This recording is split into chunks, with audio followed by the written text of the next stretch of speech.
سے میرے پرکھوں نے لہو دے کے سنوارا ہے اسے، کون کہتا ہے کہ ہندوستان میرا نہیں ہے؟ کون کہتا ہے کہ یہ ہندوستان میرا نہیں ہے؟ ہند ہے میری زمین اور ہند ہے میرا وطن، ہند ہے میری زمین اور ہند ہے میرا وطن، اس کی سونے کی زمین ہے اور چاندی کا گگن ہے۔ وطن کی عزت و ناموس ہم لٹنے نہیں دیں گے انشاءاللہ۔ وطن کی عزت و ناموس ہم لٹنے نہیں دیں گے، ترنگا شان ہے اپنی کبھی جھکنے نہیں دیں گے۔ وطن کی آبرو پہ وہ ابھی بھی جان دیں گے، وطن کی آبرو پہ وہ ابھی بھی جان دیں گے۔ جتنے کچھ لوگ اپنے دشمن ہیں وہ بدنام کرتے ہیں، دل سے نکلے گی نہ مر کر بھی وطن کی الفت، دل سے نکلے گی نہ مر کر بھی وطن کی الفت، میرے مٹی سے بھی خوشبو وفا آتی ہے۔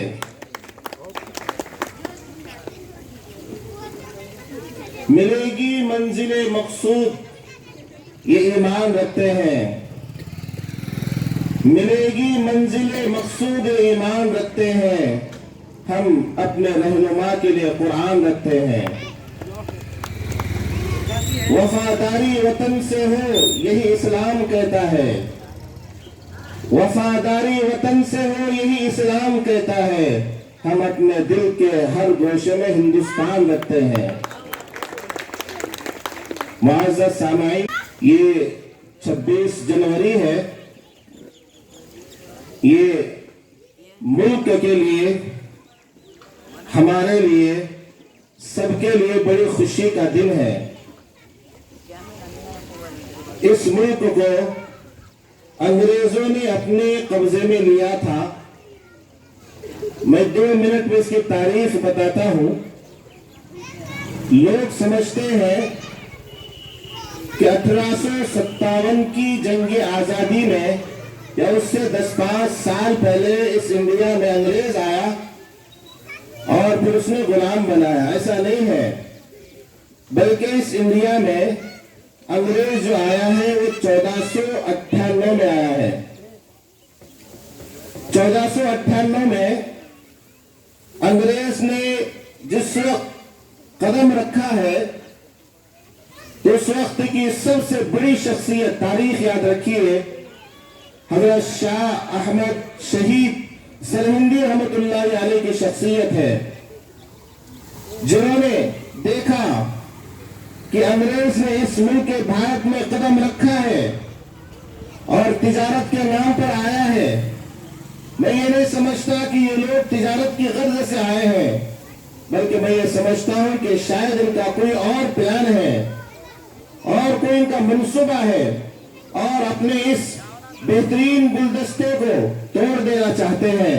انہوں نے اپنے شاگردوں سے کہا کہ آپ ان کے سازشوں کو، آپ ان کے پلاننگ کو دھیان رکھنا۔ انہوں نے آگے بڑھ کر اپنے شاگردوں سے بھی سب کہا کہ ان کے تمام سازشوں کو، تمام کوششوں کو ناکام کرنے کی کوشش کرنا ہے، لیکن زندگی نے حضرت شاہ احمد شہید سرہندی رحمت اللہ علیہ کے ساتھ زندگی نے وفائی کا ثبوت نہیں دیا، اور انگریزوں نے 1601 میں مکمل طریقے سے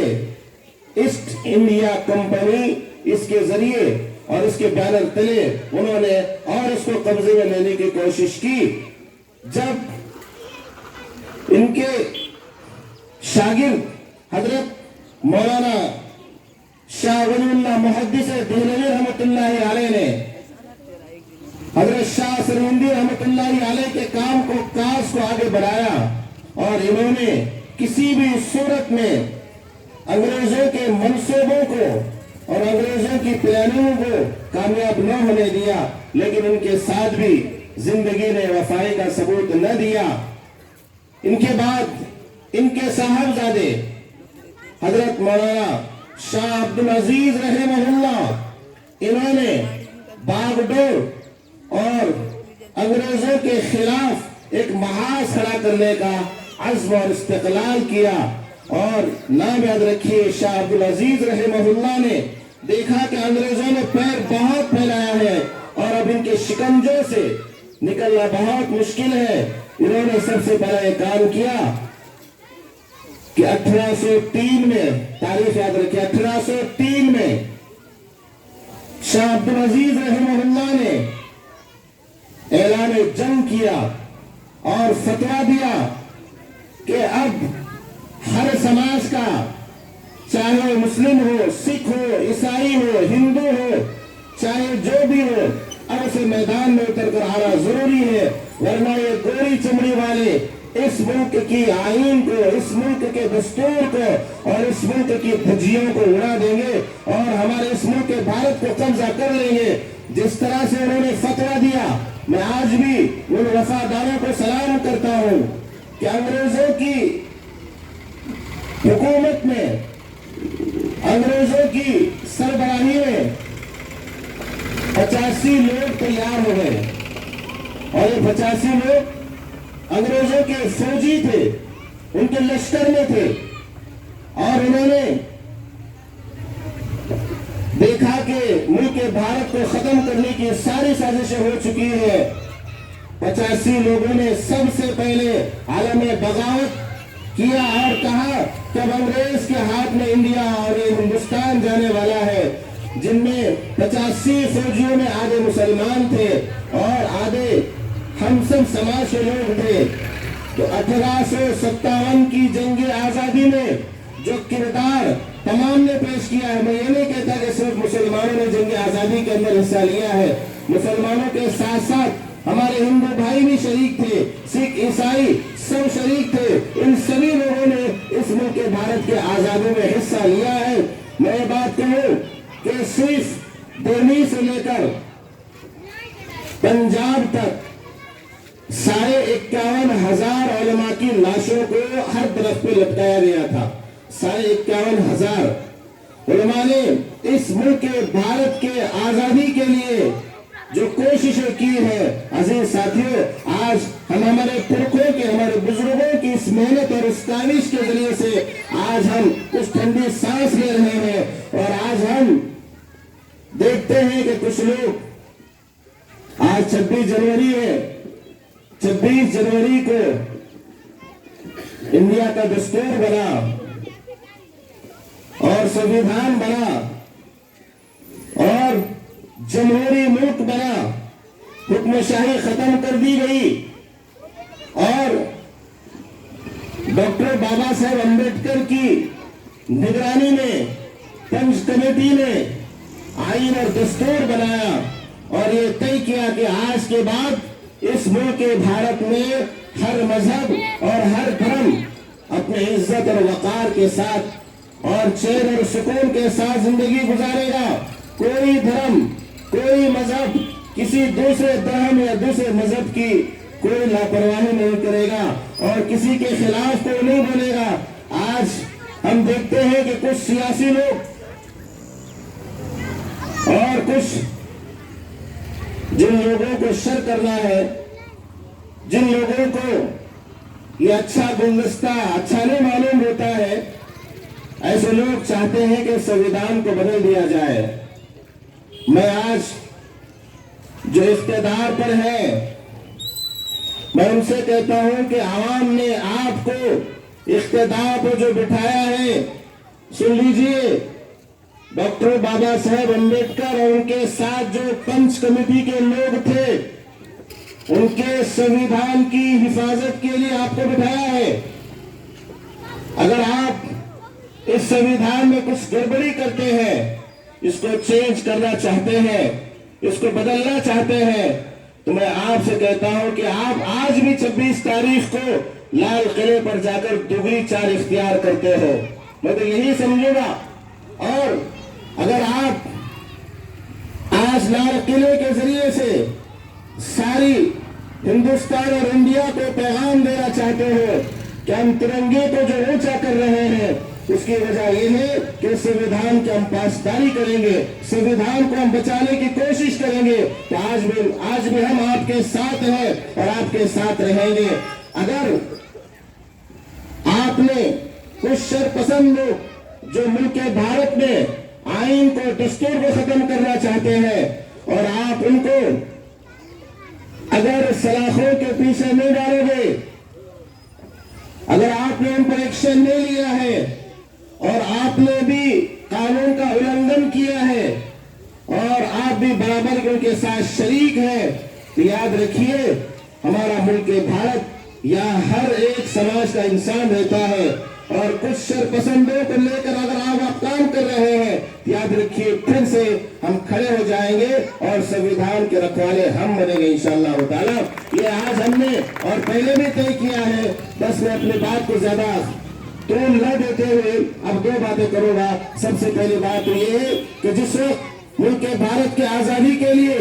1799 में टीपू सुल्तान शहीद रहमतुल्लाह अलैह ने जो अंग्रेजों के खिलाफ खड़े हो गए और कुछ अपने लोगों की वजह से शहीद होना पड़ा है और 1866 ठीक 1857 की जंग आजादी के 10 साल या 11 साल के बाद मैं ये बात खास तौर पर उलमा से कहूंगा कि दारुल उलूम देवबंद का क़याम अमल में आया। 1866 में दारुल उलूम देवबंद का क़याम आया और मैंने ये बात इससे पहले भी कही थी। वो मदरसों को दहशतगर्द के अड्डे कहने वालों, जो मदरसों को यूं कहते हैं कि ये बम बारूद और हथियार रखते हैं, मैं सबसे कहना चाहता हूं कि जरा आप मदरसों में आकर तो देखो कि मदरसों में बम है, धमाका है या हथियार है। बेचारे कुछ मदरसे वाले ऐसे हैं कि जिन्हें अब तक कंपाउंड भी नहीं मिला है, बगैर कंपाउंड और बगैर गेट का है। कभी भी आ सकते हैं और कभी भी देख सकते हैं कि कितने हथियार हैं और कितने बम बारूद हैं। तो मुल्क भारत की हिफाजत के लिए दारुल उलूम देवबंद का क़याम अमल में आया और उलमा ने उस वक्त यूं कहा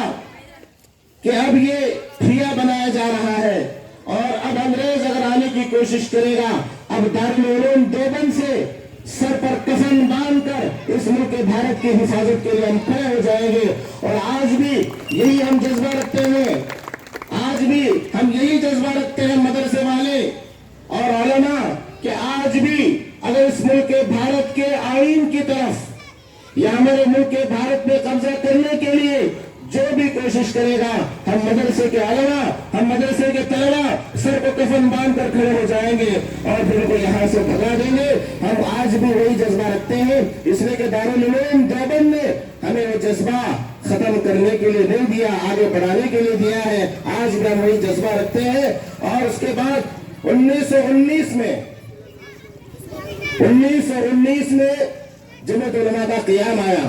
एक बात तारीख याद रखिए कि जमीयत उलमा 1919 से पहले भी थी, लेकिन बाज़ाब्ता कागज पर और पूरे प्लानिंग के साथ जमीयत उलमा का जो क़याम अमल में आया है वो 1919 में आया है, जो आज जमीयत उलमा की तरफ से आपने और हम सब ने परचम कुशाई की है। मैं मुबारकबाद देता हूँ जमीयत उलमा के तमाम कारकुनों को कि जिन्होंने इस प्रोग्राम को ऑर्गेनाइज किया है और इसको तरतीब दिया है। तो याद रखिए इंशाअल्लाह हम सब मिलकर हिंदुस्तान के आईन को, यहाँ के जमहूरियत को हम इंशाअल्लाह मिटने नहीं देंगे, खत्म होने नहीं देंगे। हम साहिब इक़्तिदार से कहते हैं कि जैसे आप बराबर, मैं उनकी बुराई बयान नहीं कर रहा हूँ, इसलिए कि आज हमारे वो जिम्मेदार हैं, आज वो हमारे सरबराह हैं, आज हमारे वो मुक्तदा हैं। मैं उनसे एक आखिरी गुजारिश करता हूँ कि बाबा, जैसे आपने आज 26 जनवरी 2022 तक आपने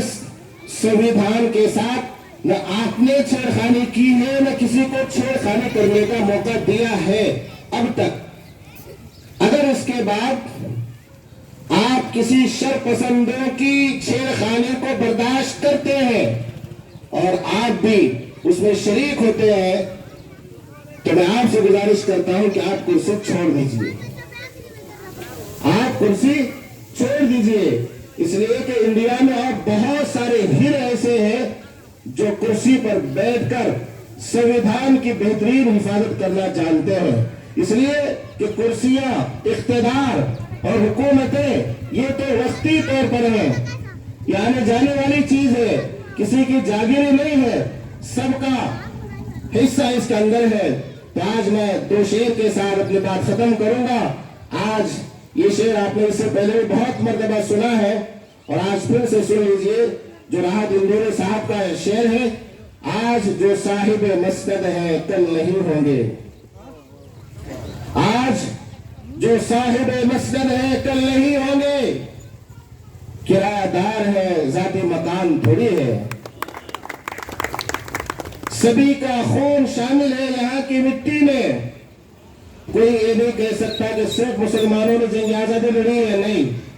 صرف یہ بھی کوئی نہیں کہہ سکتا ہے کہ صرف ہندوؤں نے لڑی ہے، کوئی یہ نہیں کہہ سکتا کہ صرف سکھ نے لڑی ہے۔ یاد رکھیے اس ملک کے بھارت کو آزاد کرنے میں ہندو، مسلم، سکھ، عیسائی سب کا حصہ ہے، سب کی حصہ داری ہے، کسی اکیلے کی جاگیری نہیں ہے، سبھی کا خون شامل ہے یہاں کی مٹی میں، کسی کے باپ کا ہندوستان تھوڑی ہے۔ اللہ تعالیٰ مجھے اور آپ کو کہنے سننے سے ذرا عمل کرنے کی توفیق عطا فرمائے۔